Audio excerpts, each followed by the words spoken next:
Henry law कहता है कि effect of pressure on solubility of gas in liquid, है ना।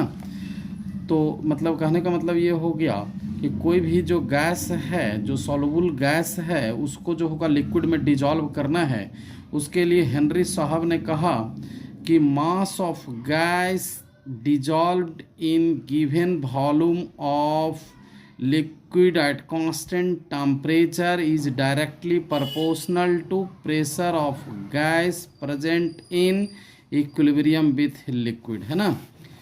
तो ये जो मास हो गया, मतलब जो होगा that is mass directly proportional to pressure. Proportionality sign को जब हटाएंगे तो मास जो होगा यानी equal to K into P, है ना, जहाँ पर के जो होगा प्रोपोर्शनलिटी कांस्टेंट होंगे, एम जो होगा मास ऑफ गैस होगा, पी जो होगा प्रेशर ऑफ गैस हो जाएंगे, है ना।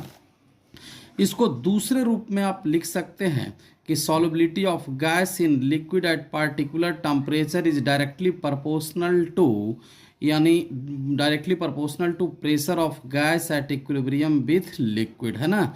मतलब जो मास है उसको आप सॉल्युबिलिटी के रूप में रिप्रेजेंट कर दीजिए, मतलब जो होगा solubility directly proportional to pressure of gas हो गया, ठीक है। अब जो होगा ये जो होगा यानी expressing solubility of gas in term of mole fraction, है ना। मोल फ्रैक्शन के टर्म में एक्सप्रेस कर दीजिए। मान लेते हैं कि फॉर गैस ए है ना, तो ये जो होगा यानी काई ए, मतलब mole fraction of A directly proportional to partial pressure of A. Chi A जो होगा मोल फ्रैक्शन ऑफ ए है, पी ए जो होगा पार्शियल प्रेशर ऑफ गैस ए है ना। तो ये जो होगा प्रोपोर्शनलिटी साइन को हटाएंगे तो chi A equal to K into P A होगा।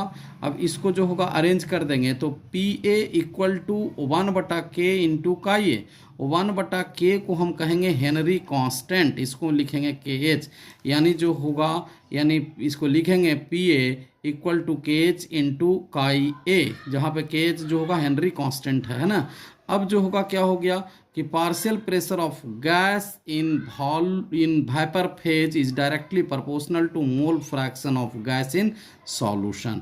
मतलब जो होगा यानी जो होगा कह सकते हैं कि P A equal to K H into जो होगा मोल फ्रैक्शन ऑफ ए, यानी जो होगा equal to K H into chi A बटा जो हो एन ए बटा N A plus N B, है ना।